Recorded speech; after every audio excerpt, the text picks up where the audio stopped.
Hello everyone, Trisha, it's me Jenny. It's time for another not naked video response to Trisha Hershberger's series Naked Truth, where we talk as candidly and as truthfully as possible about a subject of her choosing, straight out the shower, no makeup, warts and all, wet hair, first take, one take, etc, etc. Most people choose to be naked, I choose not to, but either way it's not a sexual thing, it's being open and honest and forcing yourself to be vulnerable while discussing vulnerable subjects, and that is definitely covered in today's subject, which is fetishism. So specifically the question that Trisha asked this week was how would you react to a partner having a certain fetish, and I kind of talked about it a bit when I did my Naked Truth on virginity. When it comes to any sexual interaction, whether or not it's with a partner that you've had for 50 years, or if it's your first time, or you've just been with someone a few weeks, no matter what relationship, commitment level you're at, each experience is going to be a unique one, because everyone is different. They physically respond in different ways to different stimuli, whether or not that's psychological or physical stimuli, and that can be from something specific in their past or just the way that they are.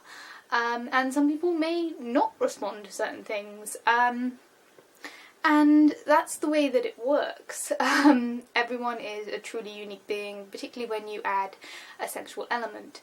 And whenever you're entering that relationship, I think it is important to have a discussion about someone's needs, requirements and preferences, and that can be anything from, you know, certain things that help them along, or certain things they need, like they might need to drink some water beforehand to remain hydrated, or they may, you know, not be into certain things and be into certain other things. And I think if a partner that I'd been with for a little while put forward that they had a very specific requirement, that is something that you would discuss with your partner and, you know, come to some thoughts about it as a partnership, because that's what any sexual interaction is. It's not a one-person show, it's a partnership. So any decisions or any requirements need to be discussed as a couple, or as however many people are in your relationship. And then compromise may need to happen depending on what the requirement is. Things like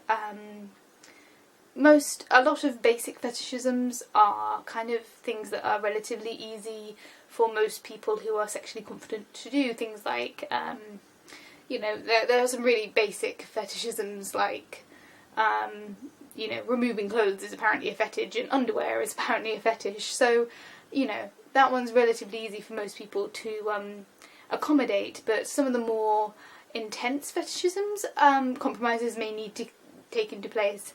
I haven't really had that situation personally, but I think compromises would have to happen, and it would always have to be, as I said, safe, sane and consensual, whatever it is. Most relationships have a sexual element, some don't, and that is obviously something that would need to be discussed with your partner.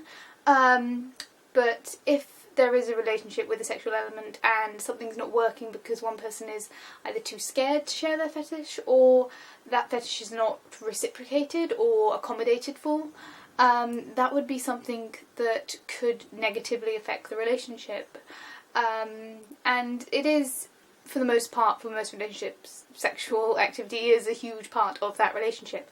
So it would need to be discussed and kind of worked through as a couple, and if whatever solution you come up with doesn't work, then that's the point where you would need to discuss ending that relationship or changing it in some way. I think there is a lot of, with some of the more extreme fetishisms, there's kind of a scale to it. There's the softer versions and the harder versions, and as I said, I haven't actually experienced any of this come into an actual relationship personally, but you know, there are ways to start off on the lighter side and kind of progress and see where your partner is comfortable, where you're comfortable with, and kind of just take it slow and experiment.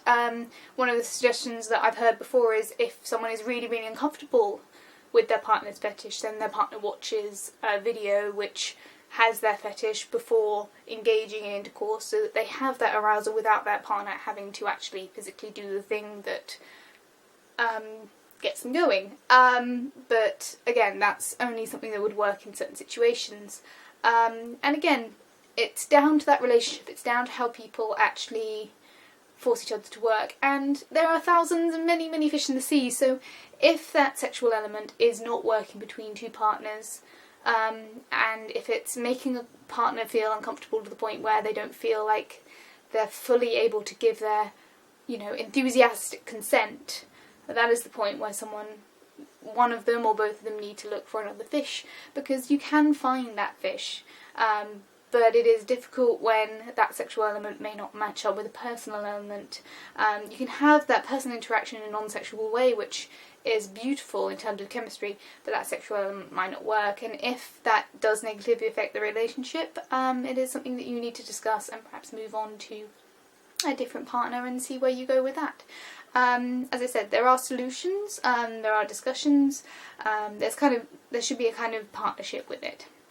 If one person is into one thing that the other person is, then maybe one week it's their thing and the next week it's the other person's thing.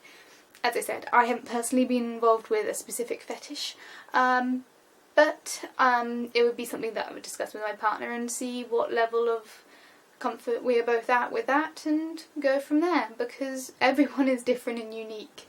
Everyone has different requirements, whether they be emotional or physical, or psychological, and sexual intercourse on a very, very basic level is the simplest act in the world, but when you actually consider it from an adult perspective, it is a much more complicated thing.